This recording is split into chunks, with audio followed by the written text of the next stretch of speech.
नमस्कार मंडळी. तर आज आहे शिवरात्री आणि शिवरात्रीचा हा पूर्ण दिवसाचा ब्लॉग असणार आहे. तर व्हिडिओ तुम्ही शेवटपर्यंत नक्की बघा. व्हिडिओ आवडल्यास नक्की एक लाईकसुद्धा करा. तर चला, दिवसाची सुरुवात छान अशी झालेली आहे. मस्त अंघोळ वगैरे केली आणि छान तयार झाले. त्याच्यानंतर मग बाहेर रांगोळी वगैरे काढून घेतली. देवपूजा ही मंदिरातून आल्याच नंतर करणार आहेत. आता आम्ही मंदिरातसुद्धा जाणार आहेत. तर ते मंदिर कसं आहे, तिथली पूजा वगैरे ते सगळं तुम्ही नक्कीच बघा व्हिडिओ शेवटपर्यंत. तर इथं छान माझी अशी रांगोळी तयार करून झालेली आहे. अगोदरच मी सगळं झाडून पुसून वगैरे घेतलं होतं. घरातली स्वच्छता वगैरे पण पूर्ण झालेली आहे. त्याच्यानंतर आई आणि मी मंदिराच्या दिशेने निघालो. सकाळी लवकरच गेलो होतो. गाथा आणि आरू झोपलेलीच होती आणि ते सुद्धा घरीच होते. त्याच्यामुळे म्हटलं आम्ही दोघीजणी मंदिरात लगेच जाऊन येतो.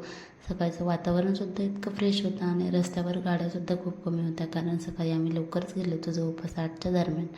तर मंदिरात पोहोचलो. एवढं सुंदर असं मंदिर सजवलेलं आहे. यावेळेस थोडंसं वेगळं डेकोरेशन केलेलं आहे. तसं तर मी दरवर्षी मंदिरात जातेच, म्हणजे महाशिवरात्रीला. असं पण आम्ही उपवास वगैरे असल्यावर जातोच. तर छान असा उपवास शाबू वगैरे पण भिजवला होता घरी आणि इथं बेलपत्र वगैरे घेतली. तर एवढी सगळी लाईन तिथं लागली होती मोठी आणि त्यांना कंपनीत जायचं होतं. मुली पण घरी होत्या, त्याच्यामुळं आम्ही लवकर गेलो, म्हणजे बाजूने गेलो आणि हे जे बाहेरचं शिवलिंग आहे तिथं पूजा वगैरे केली.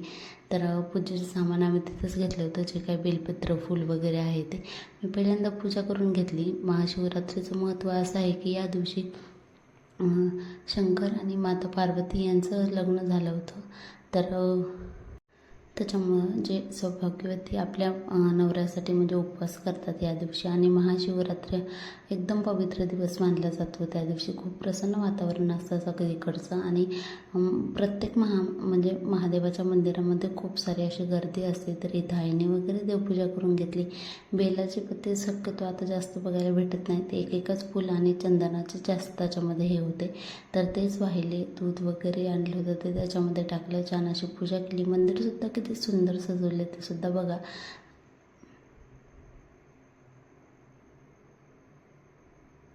हे इकडं मंदिर आहे आणि ही लाईन आहे. आम्ही काही लाईनला लागलो नव्हतो, कारण आता लवकर जायचं होतं, एवढा वेळ नव्हता त्याच्यामुळं. आणि इथं थोडीशी यांची माहिती वगैरे सांगायचं चालू होतं.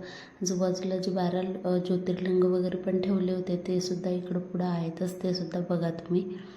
तर इथं आईने अगोदर दर्शन घेतले. ही आई सगळे 12 ज्योतिर्लिंग इथं ठेवलेले आहेत. तर ते सुद्धा बघितले आणि सगळे ह्याचे दर्शन वगैरे घेतले. त्यांनी अगोदर घेतले आणि त्याच्यानंतर मग मी घेतले. आता त्यांना तर एवढं मोबाईल पकडायचं जमत नाही, त्याच्यामुळं थोडंसं मागं पुढं झालं आहे.